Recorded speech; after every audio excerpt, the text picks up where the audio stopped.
Hello students, मैं doctor Renuka Verma अपने channel botany ज्ञान में आपका वेलकम करती हूँ। आज जो टॉपिक हम पढ़ने जा रहे हैं वो है स्टेम, स्ट्रक्चर एंड मॉडिफिकेशन। ये भी मॉर्फोलॉजी का ही एक टॉपिक है जो कि आपके लैब असिस्टेंट की बायोलॉजी के सिलेबस का पार्ट है, जिसमें से रूट जो है वो हम पिछले लेक्चर में देख चुके हैं। तो इस लेक्चर को स्टार्ट करने से पहले अगर आप मेरे चैनल पर नए हैं तो प्लीज़ मेरे चैनल को सब्सक्राइब कर दीजिए और बेल बटन दबाकर नोटिफिकेशन स्टार्ट करना ना भूलें। और अगर आपको लगता है कि मेरे वीडियोस हेल्पफुल हैं या किसी पर्टिकुलर वीडियो पर आप पर्टिकुलर टॉपिक पर आप वीडियो चाहते हैं तो आप वो भी मेरे साथ शेयर कर सकते हैं। तो उसके लिए आप मेरे चैनल को प्लीज़ लाइक, शेयर और सब्सक्राइब कर दीजिए और बेल बटन दबाकर नोटिफिकेशन ज़रूर स्टार्ट कर लीजिए। तो स्टार्ट करते हैं आज का टॉपिक। सबसे पहले हम जानें स्टेम के बारे में। तो हम सभी जानते हैं कि एक जो प्लांट होता है उसका जो असेंडिंग पार्ट होता है, जो कि ब्रांचेस यानी कि शाखाएं, लीव्स यानी कि पर्ण, फ्लावर यानी कि पुष्प और फ्रूट यानी कि फल युक्त होता है। यानी कि वो असेंडिंग पार्ट या वो क्षैतिज भाग जिसके ऊपर branches, leaves, flowers and fruit होते हैं उसे हम स्टेम कहते हैं। ये जो है जो सीड के अंदर एम्ब्रियो या भ्रूण प्रेजेंट होता है, उस एम्ब्रियो के प्लूम्यूल से डेवलप होता है, प्रांकुर से विकसित होता है। ठीक है। अब दूसरा जो मेन पार्ट है जिससे कि हम स्टेम की आइडेंटिफिकेशन कर सकते हैं वो ये है कि स्टेम के अंदर नोड्स और इंटरनोड्स यानी कि पर्व संधि और पर्व जो हैं वो प्रेजेंट होते हैं। स्टेम का वो रीजन जहाँ पर लीव्स होती हैं या लीव्स डेवलप होती हैं, उस रीजन को हम नोड यानी कि पर्व संधि कहते हैं। और दो नोड्स यानी कि दो पर्व संधि के बीच का जो स्पेस होता है, उस जो पोर्शन होता है उसे हम इंटरनोड या पर्व कहते हैं। अब स्टेम जो है उसका मेन फंक्शन क्या हुआ? तो इसका जो मेन फंक्शन है वो ये हुआ कि इसके ऊपर ब्रांचेस या शाखाएं जो हैं वो विस्तारित रहती हैं, स्प्रेड होती हैं। इसके ऊपर लीव्स, फ्लावर एंड फ्रूट जो है इसके ऊपर प्रेजेंट होते हैं या इसके ऊपर पाए जाते हैं। देखिए ये जो है एक स्टेम का इमेज है, स्टेम की इमेज है, जिसमें आप देखिए यहाँ पर अगर हम इसको थोड़ा सा बड़ा करके देखें, मैं आपको थोड़ा सा इसको बड़ा करके दिखाती हूँ। देखिए यहाँ पर अगर आप देखेंगे तो जहाँ जहाँ पर लीव्स प्रेजेंट है, यहाँ यहाँ यहाँ यहाँ, तो जहाँ जहाँ पर लीव्स प्रेजेंट हैं उसको हम क्या कहेंगे? उसको हम कहेंगे नोड। और दो नोड्स के बीच का जो पार्ट है उसे हम कहेंगे इंटरनोड। तो ये जो है ये बेसिक आइडेंटिफिकेशन फीचर होता है जो कि ये दिखाता है कि जिनमें ये सारी चीज़ें प्रेजेंट हैं वो एक स्टेम या तना है। ठीक है। साथ ही साथ तना या स्टेम जो है वाटर और मिनरल्स को रूट से लीव्स तक जो है ले जाता है, कंडक्ट करता है या उसका संवहन करता है। साथ ही साथ जो फोटोसिंथेसिस प्रोडक्ट लीव्स के अंदर बनते हैं उन्हें डिफरेंट प्लांट पार्ट्स तक पहुंचाने का काम भी स्टेम करता है। इसके अलावा स्टेम जो है कुछ स्पेशल फंक्शन भी करता है, जैसे कि इनमें फूड स्टोर हो सकता है, ये सपोर्ट का काम कर सकते हैं, सुरक्षा या प्रोटेक्शन का काम कर सकते हैं और साथ ही साथ वेजिटेटिव प्रोपगेशन यानी कि कायिक प्रवर्धन में भी सहायक होते हैं। अब स्टेम में क्या क्या मॉडिफिकेशन देखने को मिलते हैं? तो जो मॉडिफाइड स्टेम हैं उन्हें हम 3 टाइप में कैटेगराइज करते हैं। पहला है अंडरग्राउंड या भूमिगत तना। इसके प्रकार हैं राइजोम यानी कि प्रकंद, बल्ब यानी कि शल्ककंद, कॉर्म यानी कि घनकंद और ट्यूबर यानी कि तनाकंद। Second one is sub aerial यानी कि उपवायवीय तना। इसके प्रकार हैं रनर यानी कि ऊपरी भूस्तारी, सकर यानी कि अंतःभूस्तारी, ऑफसेट यानी कि भूस्तारिका और स्टोलन यानी कि भूस्तारी। And third one is aerial यानी कि वायवीय। प्रकार हैं टेंड्रिल यानी कि प्रतान, थॉर्न यानी कि कंटक, बल्बिल्स यानी कि पत्र प्रकलिका, क्लेडोड यानी कि पर्णाभ पर्व और फिल्ले क्लोड यानी कि पर्णाभ स्तंभ। तो ये जो हैं 3 कैटेगरीज हैं जो कि मॉडिफाइड स्टेम की होती हैं। इन्हें डिटेल में देख लेते हैं। सबसे पहले हम भूमिगत तने को देख लें। जैसा कि नाम दिखा रहा है कि यहाँ पर जो स्टेम या तना होता है वो अंडरग्राउंड होता है, यानी कि जो है भूमि के नीचे भूमिगत जो ये तना होता है तो उसे हम अंडरग्राउंड स्टेम कहते हैं। ये क्यों होता है? ये मेनली इसके कुछ बेसिक पर्पस होते हैं जिसकी वजह से तना जो है अंडरग्राउंड होता है। तो जो स्टेम अंडरग्राउंड होता है उसका पर्पस होता है कि या तो वहाँ पर फूड स्टोर हो रहा है, भोजन का संरक्षण हो रहा है, प्रोपगेशन के लिए होता है यानी कि प्रवर्धन के लिए होता है, पेरनेशन के लिए यानी कि चीर लगनता जिसको कहते हैं, यानी कि जो हिस्सा जो है कभी नष्ट नहीं होता। इन सब मेन जो पर्पस होते हैं उनके लिए स्टेम जो है अंडरग्राउंड हो सकता है। साथ ही साथ इसके अंदर हम ये कैसे आइडेंटिफाई करेंगे कि जो हिस्सा अंडरग्राउंड है वो स्टेम है या नहीं। तो जो बेसिक और मेन आइडेंटिफिकेशन फीचर होता है किसी स्टेम या तने का वो ये होता है कि उसके अंदर नोड और इंटरनोड प्रेजेंट है या नहीं, यानी कि अगर पर्व और पर्व संधि प्रेजेंट है तो वो हिस्सा भले भूमि के ऊपर हो या भूमि के नीचे हो, यानी कि अंडरग्राउंड हो या एरियल हो, उसे हम स्टेम कहते हैं। ठीक है, अब ये जो अंडरग्राउंड स्टेम होते हैं वो प्रवर्धन में हेल्प करते हैं, प्रोपगेशन में हेल्प करते हैं, यानी कि ये जो है असेक्सुअल रिप्रोडक्शन के लिए भी ये एक मॉडिफिकेशन होता है, जिससे कि जब डॉर्मेंसी होती है, प्रसुप्तता तब होती है, तब भी प्लांट जो है सरवाइव कर पाते हैं। ठीक है, साथ ही साथ ऐसे जो स्टेम होते हैं जो कि अंडरग्राउंड होते हैं वो एनवायरमेंटल स्ट्रेसेस के कारण, यानी कि जो भी पर्यावरण में परिवर्तन आ रहे हैं उससे जो है उन पर कोई भी मतलब उससे वो प्रोटेक्टेड रहते हैं, उसका उस पर नुकसान नहीं होता, किसी प्रकार की हानि नहीं पहुंचती। साथ ही साथ जो मवेशी पशु होते हैं, जो हर्बीवर्स होते हैं, जो कि घास खाते हैं, वो ग्रेजिंग एनिमल्स जो हैं उनसे भी ये जो स्टेम है वो प्रोटेक्टेड रहते हैं। ठीक है, अब इनके प्रकार देख रहे हैं। पहला अंडरग्राउंड स्टेम है राइजोम, जिसे हम कहते हैं प्रकंद। ये जो है जो ग्राउंड होता है उसकी पैरेलल रन करता है, समानांतर जो है ये ऊपर प्रेजेंट होता है। इसका जो अपर पोर्शन होता है उससे स्केली लीव्स प्रोड्यूस होती हैं, शल की पर्ण जो है उससे उत्पन्न होती हैं, और जो बॉटम पोर्शन होता है उससे एडवेंटिशियस रूट्स निकलती हैं। कॉमन सेंस की बात है कि जो स्टेम होगा उसके लोअर पार्ट से रूट्स निकलेंगी ही निकलेंगी, तो यहाँ रूट निकल रही हैं। ये रूट्स जो हैं इसके नोड इंटरनोड से निकलती है, इस वजह से इनको हम एडवेंटिशियस रूट्स कहते हैं। और ऊपर की तरफ जो है इनमें स्केली लीव्स या शल की पर्ण प्रेजेंट होती है। इनमें नोड, इंटरनोड और बड्स तीनों जो हैं वो प्रेजेंट होते हैं, जैसा कि हम इस इमेज में देख सकते हैं। देखिए ये जो है स्केली लीव्स हैं, इसमें बड प्रेजेंट हैं, इसमें नोड प्रेजेंट हैं और इंटरनोड भी प्रेजेंट है। तो ये सारी चीज़ें जो हैं एक राइजोम में देखने को मिलती हैं। इनमें फूड का जो है स्टोरेज देखने को मिलता है, भोजन का इनमें संचयन होता है। इनके जो एग्जाम्पल हैं वो है जिंजर और टर्मरिक, यानी कि अदरक और हल्दी, जिसमें से अदरक का हमने यहाँ पर इमेज लगाया हुआ है जो कि ये दिखा रहा है कि इसके अंदर किस तरीके का स्ट्रक्चर देखने को मिलता है। सेकेंड वन इज़ बल्ब, यानी कि शल्ककंद। यहाँ पर स्टेम जो है वो रिड्यूस हो जाता है और इसके चारों तरफ जो है स्केली लीव्स प्रेजेंट होती हैं, उसे हम क्या कहते हैं, उसे हम बल्ब कहते हैं। जैसा कि हम इमेज में देख रहे हैं, तो देखिए ये यहाँ पर जो है ये बेसल पार्ट जो है, इतना सा पार्ट, ये क्या होता है, ये जो है यहाँ पर स्टेम है। ठीक है, और इसके ऊपर जो ये पार्ट अपने को पूरा दिखाई दे रहा है, ये सारे के सारे जो हैं क्या हैं, इसकी स्केली लीव्स हैं, जिससे कि ये सराउंडेड रहता है, आवृत रहता है। और इस टाइप का जो अंडरग्राउंड स्टेम होता है उसे हम बल्ब कहते हैं। एग्जाम्पल है tulip, lilies, daffodils, onion and garlic. तो जो प्याज और लहसुन है बेसिकली उनको एक अच्छा एग्जाम्पल माना जाता है शल्ककंद का। इसके बाद है कॉर्म, यानी कि घनकंद। ये छोटे अपराइट तने होते हैं जो कि अगेन स्केली लीव से ही कवर्ड रहते हैं। लेकिन अगर हम कहें कि भाई स्केली लीव से तो जो बल्ब हैं वो भी कवर्ड थे, तो इसमें और उसमें क्या अंतर हुआ?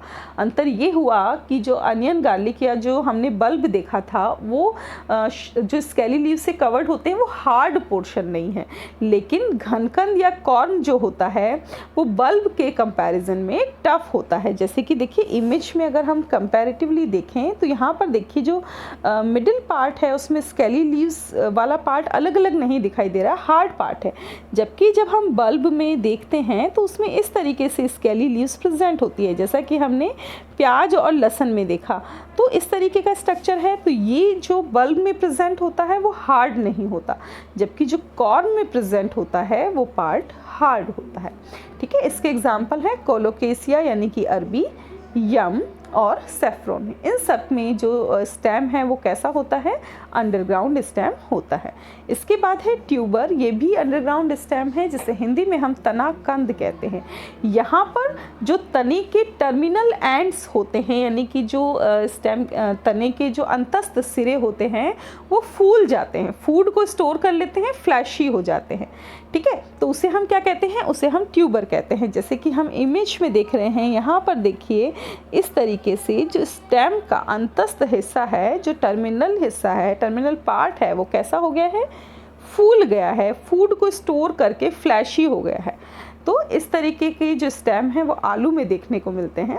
यहाँ पर हम इसको ऐसे आइडेंटिफाई कर सकते हैं कि इसके अंदर नोड और इंटरनोड जो है प्रेजेंट होते हैं, लेकिन क्योंकि ये स्वेल्ड होते हैं, फ्लैशी होते हैं, तो हम इसमें आइडेंटिफाई नहीं कर पाते कि एक्चुअल में नोड और इंटरनोड कहाँ प्रेजेंट है। लेकिन यहाँ पर जो इनके नोड्स होते हैं उन पे स्केली लीव्स या शल्की पर्ण जो है वो प्रेजेंट होती हैं, जो कि हम आसानी से देख सकते हैं, जिन्हें हम आइज़ कहते हैं ना, आँख कहते हैं कि ये जो आइज़ प्रेजेंट है या आँख प्रेजेंट है तने पे आलू के ऊपर, वो जो है वो क्या होती है, वो नोड्स पर प्रेजेंट होती है, इसीलिए जो है हम इसको स्टेम कहते हैं। तो एग्जाम्पल जो है वो है पोटैटो एंड आर्टिचोक्स। सेकेंड टाइप की जो मॉडिफाइड स्टेम है वो है सब एरियल या उपवायवीय। इस टाइप के जो स्टेम होते हैं ये ग्राउंड के जस्ट ऊपर प्रेजेंट होते हैं, या हम कह सकते हैं कि पार्शियली अंडरग्राउंड होते हैं, यानी कि आधा हिस्सा जो है ग्राउंड के नीचे होता है और आधा हिस्सा ऊपर भी हो सकता है। तो इस टाइप के जो स्टेम है उन्हें हम सब एरियल कहते हैं।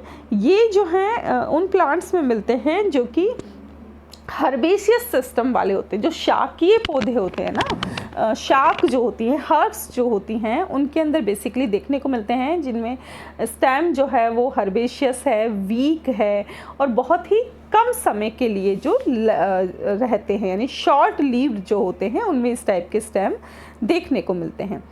लेकिन इन स्टेम का जो यूज़ है वो फास्टर प्रोपगेशन के लिए या त्वरित प्रवर्धन के लिए किया जाता है। तो हम इसके प्रकार देख रहे हैं। पहला है रनर या ऊपरी भूस्तारी। ये कहाँ पर प्रेजेंट होता है, देखिए ये जो है, जो बेसल इंटरनोड होता है उससे ओरिजिनेट होता है, ठीक है, बेसल इंटरनोड से ओरिजिनेट हुआ और साथ ही साथ जो ग्राउंड है उसके चारों तरफ जो है ये उसके साथ साथ जो है रन करता है। जैसे यहाँ पर हम देखिए ये एक पेरेंट प्लांट है, इमेज से हम देख लेते हैं। देखिए ये क्या है, ये एक पेरेंट प्लांट है, यहाँ पर भी, यहाँ पर भी। तो इसका जो बेसल इंटरनोड है, जो आधारी इंटरनोड है, वो कहाँ पर होगा, यहाँ पर होगा। तो इनके आधारी इंटरनोड से ये निकलता है, ये रहा, ठीक है। तो यहाँ पर रनर कौन सा हिस्सा हुआ, ये वाला जो बेसल इंटरनोड से निकल रहा है उसे हम रनर या ऊपरी भूस्तारी कहते हैं। इसके ऊपर बड प्रेजेंट होती है, सॉइल में एंकरिंग में हेल्प करता है। साथ ही साथ जो है इनके नोड्स जब नोड्स जो हैं जब सॉइल में चले जाते हैं तो वहाँ पर उनमें रूट भी डेवलप हो जाती है, जैसे कि हम इमेज में देख रहे हैं। और इन्हें अगर हम अलग कर दें तो इससे जो है नया प्लांट डेवलप हो जाता है। एग्जाम्पल है ग्रासेस यानी कि घास, साइनेडोन और ऑक्जेलिस। इसका सबसे अच्छा एग्जाम्पल है दूब घास, साइनेडोन, जिसको आप पार्क में भी देख सकते हैं कि जब आप एक पौधे को उखाड़ते हैं तो बहुत सारे पौधे साथ में उखड़ते चले जाते हैं, तो उसमें जो रनर है वो बहुत ही ईजिली शो होता है। सेकेंड वन इज सकर यानी कि अंतः भूस्तारी। ये जो है स्टेम के अंडरग्राउंड पोर्शन से डेवलप होते हैं, ठीक है। हॉरिजॉन्टली जो हैं ग्रो होते हैं और बाद में ग्राउंड के ऊपर आ जाते हैं। यानी देखो अंडरग्राउंड पोर्शन से ग्रो हो रहे हैं, थोड़ी दूर हॉरिजॉन्टली चलने के बाद में ये सॉइल से बाहर आ जाते हैं, तो इन्हें हम सकर या अंतः भूस्तारी कहते हैं, ठीक है। यहाँ पर जो है एडवेंटिशियस रूट्स और शूट्स दोनों डेवलप होती हैं। इन शूट्स के ऊपर लीव्स भी डेवलप होती है और अगर इन सकर्स को हम मेन जो प्लांट है उससे अलग कर दें तो उससे न्यू प्लांट डेवलप हो सकता है।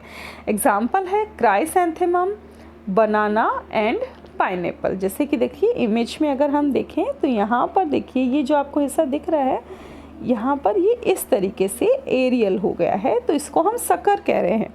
इसमें और रनर में क्या डिफरेंस था, रनर जो है इस तरीके से मतलब जो ग्राउंड है उसके पैरेलल रन कर रहा था, उससे जो है कोई भी एडवेंटिशियस ब्रांच डेवलप नहीं हो रही थी, शूट डेवलप नहीं हो रहा था, लेकिन यहाँ पर जो है एरियल शूट डेवलप हो रही है और उसके ऊपर लीव्स भी प्रेजेंट है।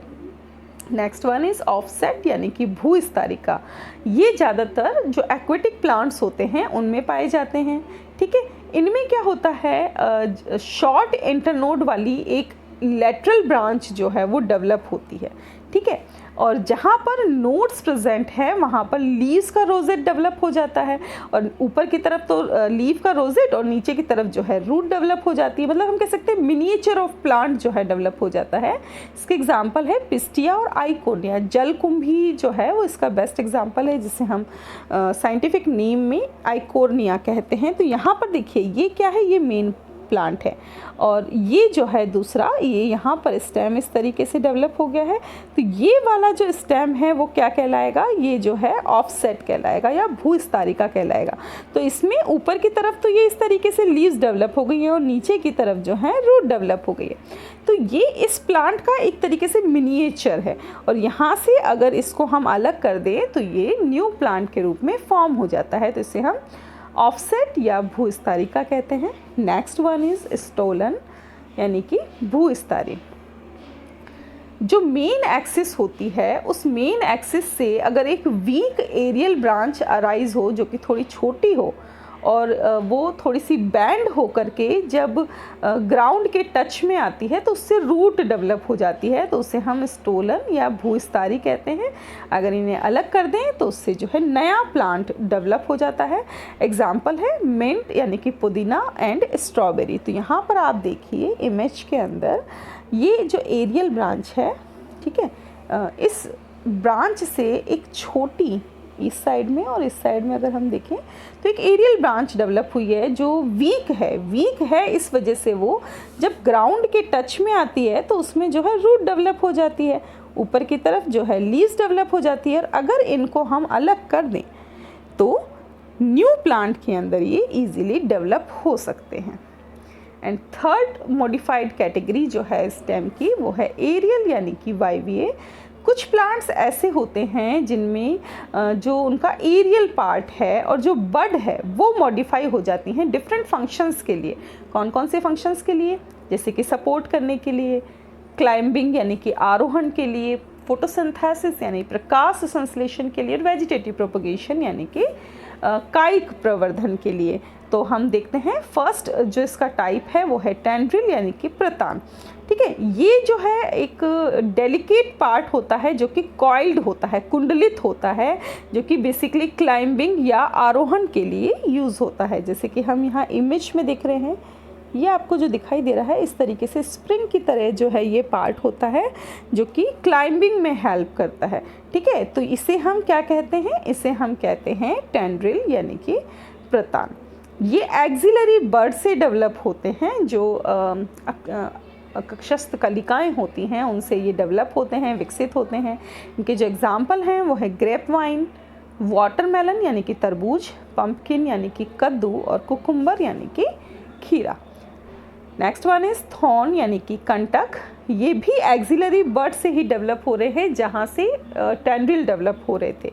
ठीक है, ये कैसे होते हैं, पॉइंटेड यानी कि नुकीले होते हैं, वुडी यानी कि काष्ठीय होते हैं, हार्ड यानी कि कठोर, स्पाइनी स्ट्रक्चर कांटे जैसी संरचना होती है जो कि ग्रेजिंग एनिमल से, जो घास खाने वाले पशु होते हैं उनसे सुरक्षा के लिए डेवलप हुआ एक अडेप्टेशन है।